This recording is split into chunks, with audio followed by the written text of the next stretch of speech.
Meteorologists are gearing up for a very active U.S. hurricane season, and homeowners and businesses are going to need to prepare for higher costs. Insurance rates will rise in hurricane-prone states as much as 30%. Private insurers are fleeing high-risk states, leaving many only with costly options or no coverage. Without proper insurances, businesses are at risk.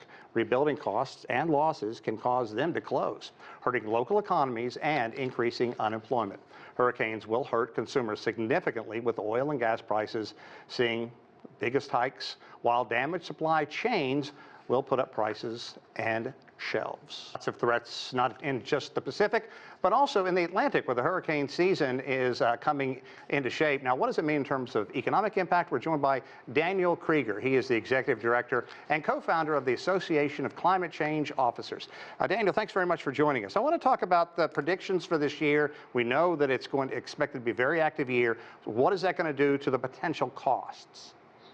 Yeah, well, so for the last 20 or so years, what we've seen is the number of these disasters, hurricanes, are getting more frequent, they're getting more intense.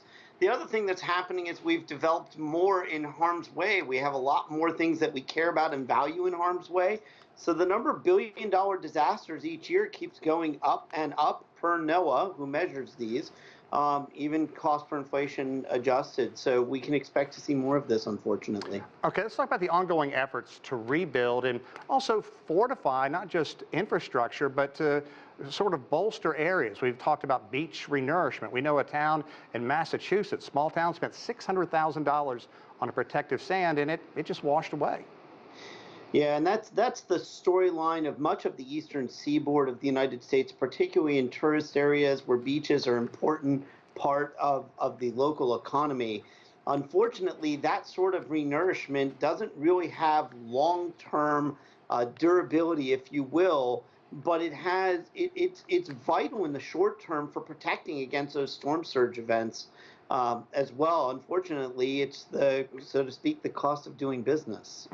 Okay, also the effect of recent storms. We've talked about Florida, Louisiana, other states. Insurance rates have gone through the roof. And I know people in Florida, Central Florida, who've never filed a claim. They had their policies canceled.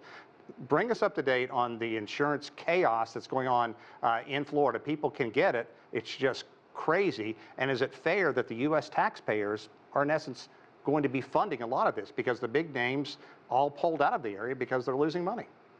Yeah, so we've got a couple of different issues happening concurrently. Florida's been an epicenter of these sorts of challenges ever since Hurricane Andrew hit in 1992, when the wind insurance industry said, we're out of here.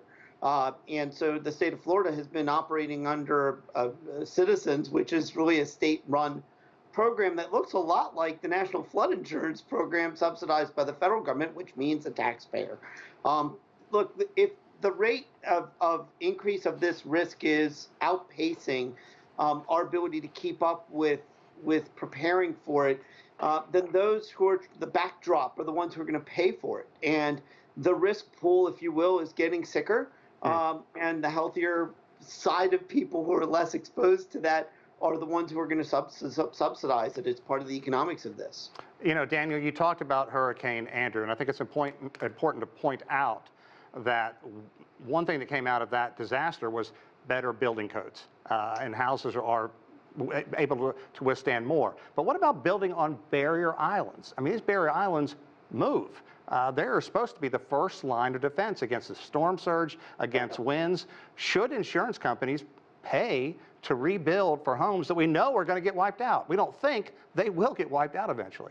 Well, I think what you're touching on now is an existential conversation between the insurance industry, the mortgage industry, because a big part of this is if you can't insure a home, it's going to be really difficult to get a 30-year mortgage on that home when the banks are requiring that.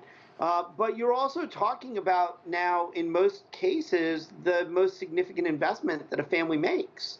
And so their entire economic vitality is tied into the home.